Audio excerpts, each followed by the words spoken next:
Oh, Sarek. Oh, salut à tous, j'espère que vous allez bien. Vous êtes sur la chaîne RC Mumuse. Messieurs, dames, ravi de vous retrouver pour cette vidéo spéciale outillage, spéciale fer à souder. Elle fait écho à une vidéo précédente qu'on avait réalisée, spécifiquement sur les bonnes pratiques, enfin ce qu'il ne faut pas faire et ce qu'il faut faire dans l'idéal pour bien préparer son électronique avant la pose sur le châssis. Ça évite pas mal de pannes, de court-circuits, de dommages sur le matériel, parce qu'il y a quand même des crêtes d'ampères qui se font. On a besoin d'avoir des conducteurs bien optimisés pour un passage le plus fluide possible de la tension et du courant, c'est obligatoire. Et il n'y a pas longtemps, on bossait en live avec vous, on a pété ceci sur l'embout, hein, au bout du manche de notre fer à souder. Donc vous avez la partie fer, elle est maintenue par une bague plastique qui vient se visser juste au-dessus du manche, et puis elle a complètement pété. Donc au début elle s'est fissurée, on a mis un riselant, ça a bien tenu au niveau du riselant, vous voyez, puisqu'elle est restée complètement en place, mais ça s'est fissuré tout autour, ça a cuit en fait. Le plastique n'est pas de super qualité, et concrètement, au fur et à mesure, à force de l'utiliser, étant donné que nous quand même on a une utilisation au garage 2.0 sur la chaîne RC Mumuse assez intensive des outils RC, et puis c'est bien du coup, parce que si nos fabricants ou nos revendeurs sont intelligents là-dessus, bah, ils peuvent se dire, bah tiens, si je veux tester quelque chose, je l'envoie sur la chaîne RC Mumuse, lui il bosse tous les jours, donc on verra bien si c'est fiable et efficient ou pas. Et en l'occurrence, bon, j'en étais très content, il faisait super bien le travail. Mon Coralie 75 là, j'ai ici le poste qui est lui parfaitement opérationnel, là au bout de mon doigt, vous le voyez, c'est lui. Ok. Et concrètement, ce qu'il va falloir que je trouve, c'est cette bague. Cette bague, ou bien, j'espère qu'on n'est pas obligé de racheter carrément tout le fer, toute la partie fer, avec le coaxial. Donc, je sais pas. Si à la bague, on a juste à remettre une bague ici, là, hop, on est reparti nickel. Sinon, est-ce que ça existe? Et si oui, à un tarif correct? Aucune idée, donc à voir. À voir avec eux. Si vous voyez cette vidéo, Coralie, n'hésitez pas à nous contacter. Je vais vous nommer dans le titre pour que vous puissiez repérer ça. Et vous me dites si vous avez le matos. Donc en attendant, il nous fallait de nouveau une station opérationnelle rationnelle. Tu vois, là, il y a plein de choses sur la table. On est en plein chantier. Et donc, je suis allé sur le site Egua Racing et j'ai trouvé ce poste-là, le poste Nosram, qui fait 90 watts. Ok. Bon, je me suis dit, tiens, il a l'air sympathique. Sympathique, qu'est-ce que ça donne en termes de caractéristiques? Donc, il fonctionne à la fois en 100 ou 240, 90 watts. Tension de sortie en output, on est à 48 volts. Ok. On peut monter jusqu'à 480 degrés Celsius, donc c'est parfait pour les soudures RC. Voilà.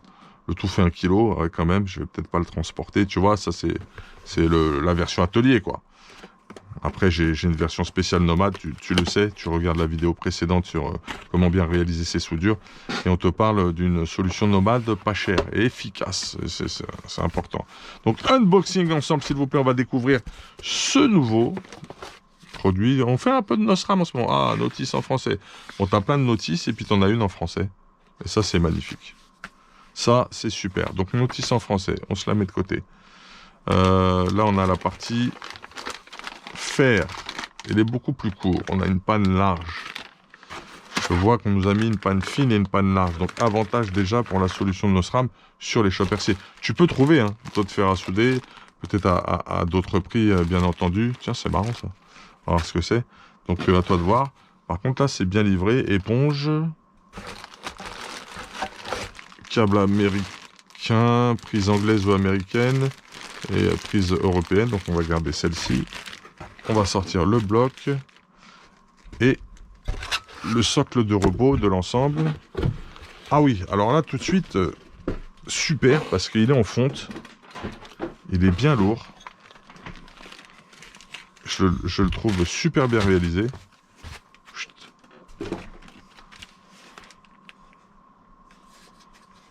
Plastique, ouais, c'est pas foufou le plastique là en façade, hein.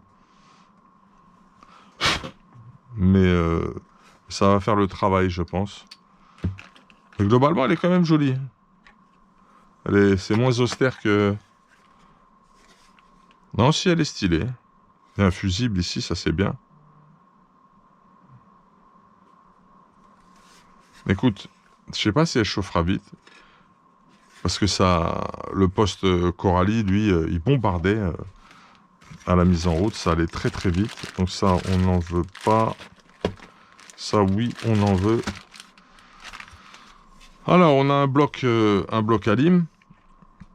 Ok, tu viens brancher...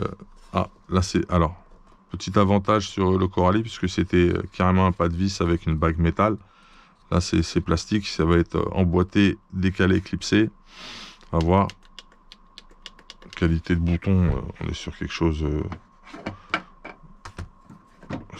d'équivalent. Ouais.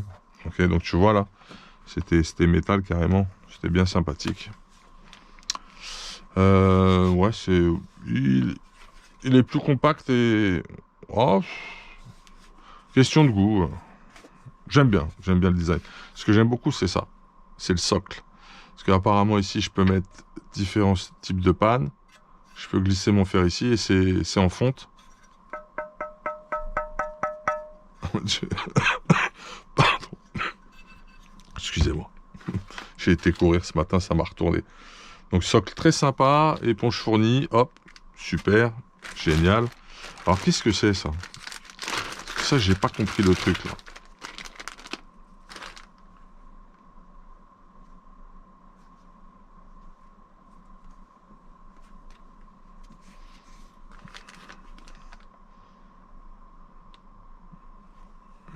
Si vous savez en commentaire, vous me dites. Là, j'ai pas compris. Ah, qu'est-ce qu'on a là?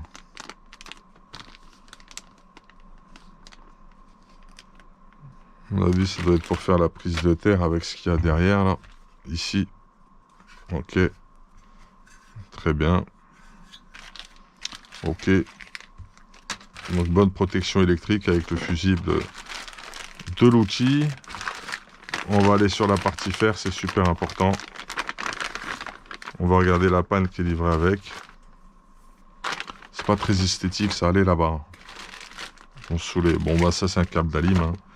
On va pas s'enflammer plus que ça. Alors. Ah bah voilà, bah déjà t'as pas de système de bague. J'espère que ça. Oh c'est pas mal ici là. Ah c'est chouette.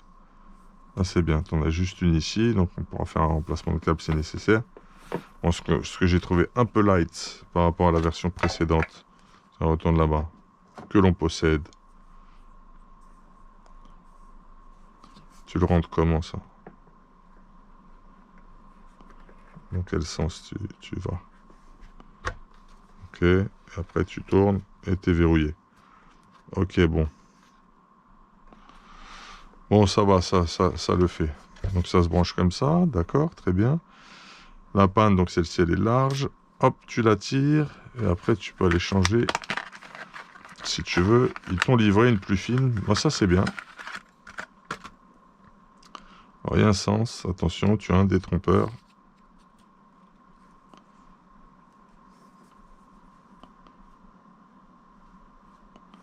C'est pas mal.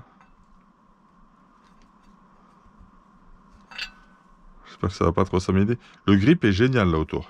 Le grip est très confortable, très sympathique.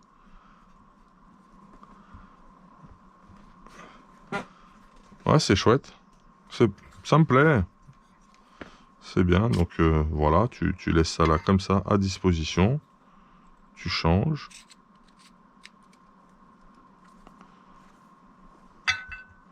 On va voir comment ça fait quand ça s'allume. On va voir s'il met du temps à chauffer.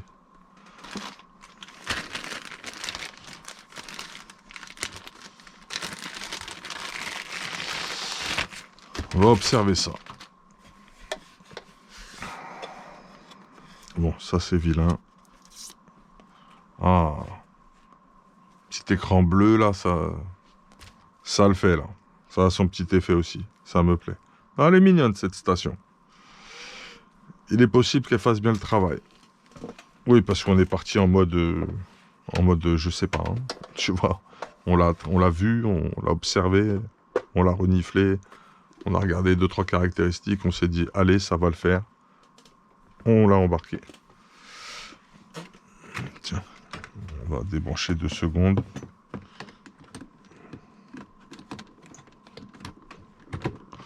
Alors, là j'ai pas d'indicateur. On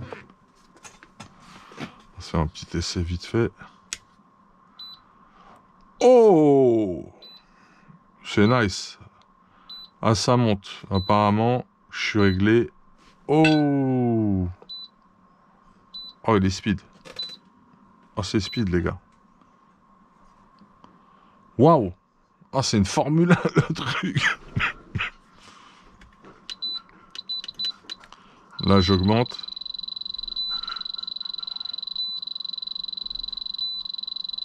Ah ouais. Ah ouais, là, il chauffe bien, là.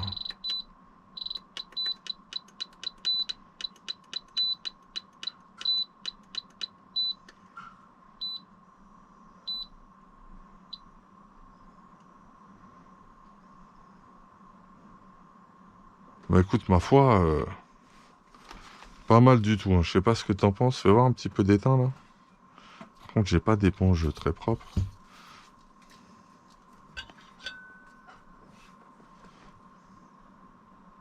Ah ouais. Ah, c'est une fusée, cherche pas. Ok, bon. Le truc qui est énervé, là, les gars.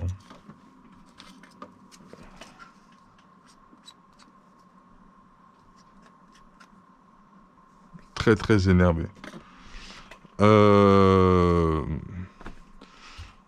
Bah écoute, je te le valide. Hein. Enfin, le côté allumage, mise en route, très efficace, c'est la station. Très, très efficace. Quoi ça sert ce bouton? Attends, je regarde la notice 2 minutes. La French notice. C'est le bazar, là, ce unboxing, un petit peu quand même sur l'établi. Cher client. Blablabli, blablablou, tatati, fonction digitale contrôlée par microprocesseur. Ah ouais? Fonction auto-sleep, auto-shutdown réglable, très bien. Contre-écran LCD, je serais ok, légèreté et compacité. C'est vrai qu'elle est compacte. Alimentation à découpage à large gamme. Ok. Intuitif à utiliser avec 3 boutons poussoirs, c'est vrai, c'est vrai. À quoi sert le troisième d'ailleurs? La température sera toujours régulée sur le réglage le plus bas. Ok, donc si ta température de travail c'est 350, il ira tout le temps en mode sleep à 200. Si tu es en dessous de 200, il va à 150. Elle se met automatiquement en veille. Il y a 3 façons de reprendre le soudage. Prenez la poignée. Il y a un aimant placé à l'intérieur du support pour la reconnaissance. Oh! Coupez l'alimentation et mettez-la en marche. Appuyez sur le bouton Freeze. Ah, c'est mis en auto-shutdown. Là, il faut l'éteindre. Attendre 3 secondes et là, la rallumer. Oh, la traduction, elle est catastrophique. Est un signe alarmant. Ici, là. Le produit est sympa, la traduction a fait de la peine. Je crois que c'est pour ça que je galère avec la notice, les gars. C'est marrant ou pas, là? On vit une expérience ensemble. Comme souvent, d'ailleurs. Là, ils te disent, simultanément sur les flèches, allumage. Ok, t'es là-dessus. Là, tu comprends pas du tout. Tu dois tomber sur 4 modes différents que tu peux régler. Fonction de la taille de la panne. Ok, super. Si tu appuies une fois là-dessus, tu dois tomber sur sleep time. Tu n'as pas d'information. Si je appuie une fois dessus, je tombe sur ce symbole-là qui ne correspond à rien du tout. Et ensuite, on part en mode classique. Il m'a l'air de bien faire le travail, le truc, mais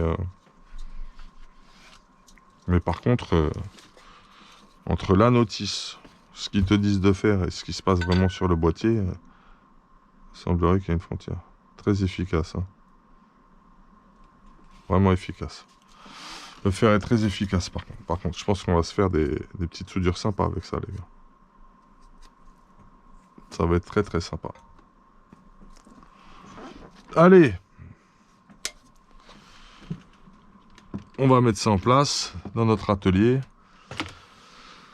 Ben voilà, hein, si quelqu'un a de l'info sur la station Soldering 75 pour qu'on retrouve cette petite pièce, n'hésitez pas à me contacter. Coralie, si tu vois cette vidéo, n'hésite pas à m'envoyer la pièce, ça serait cool. Hein, s'il y a une petite action des SAV sympa, ou sinon carrément le faire, n'hésite pas. N'hésite pas, on va te contacter, on va voir si t'es là. Ça peut être bien. Et puis, quant à moi, je vous retrouve ultérieurement pour de prochaines aventures et découvertes RC. Je suis content quand même d'avoir à la fois une panne fine et épaisse. Ça, c'est vachement bien. Je suis content d'avoir une nouvelle station avec un petit écran plus sympa, un petit design plus sympa, un socle vachement mieux, pas de bague. Enfin, j'ai l'impression que j'aurai une durée de vie plus longue avec cet appareil, avec cet outil-là, qu'avec le précédent. Attention, hein, c'est le temps qui nous le dira. Hein, quand c'est nouveau, on est content, on s'enflamme. Mais après, bon, bah, il n'y a pas mieux que les tests opérationnels de terrain, genre. Donc, je suis satisfait de tout ça. Ça me plaît bien. J'aime bien son petit design. On va la mettre en place dans l'atelier. Ça va être le nouvel outil sur le sujet. Et puis, ma foi, si la Coralie est réparée, on la fera gagner à la communauté. Qu'est-ce que vous en pensez? Ça peut être sympa. Et puis ça, là, cette énigme, hein, je comprends pas. Donc ça veut dire que ça, tu le mets autour de quoi? Ça, tu fais comme ça. Ok, donc, voilà. Qu'est-ce que c'est que ce truc?